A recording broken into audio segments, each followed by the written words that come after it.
കൂട്ടുകാരെ, നമുക്കിന്നൊരു കഥ കേട്ടാലോ? കഥയുടെ പേരാണ് ഗ്ലാസ് മല. ഒരു ഗ്ലാസ് പർവ്വതമുണ്ടായിരുന്നു. അതിൽ ഒരു ആപ്പിൾ മരം വളർന്നു. ആപ്പിൾ എടുക്കുന്ന ഏതൊരാളെയും മനോഹരമായ ഒരു കോട്ടയിലേക്ക് നയിക്കും.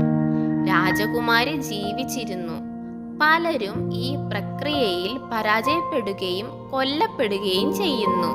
ഒരു പടയാളി ഗോൾഡൻ കവചം ശ്രമിക്കുന്നു. പക്ഷേ പകുതി വഴിയിൽ മാത്രമേ എത്താൻ കഴിഞ്ഞുള്ളൂ. അടുത്ത ശ്രമത്തിൽ ഒരു കഴുകൻ അവനെ ആക്രമിക്കുകയും അവൻ മരിക്കുകയും ചെയ്യുന്നു. മറ്റൊരു കൊച്ചുകുട്ടി മുകളിലേക്ക് പോകാൻ ശ്രമിക്കുന്നു. പക്ഷേ ഒരു കാട്ടുപന്നി ആക്രമിക്കുന്നു. അവൻ കൊല്ലുന്നു. കാട്ടുപൂച്ച അതിന്റെ നഖങ്ങൾ ഉപയോഗിച്ച് പർവ്വതം കയറുന്നു. കഴുകൻ ആക്രമിക്കുമ്പോൾ കുട്ടി അവൻ തന്ത്രങ്ങളിൽ കളിച്ച് കഴുകനെ കൊല്ലുന്നു.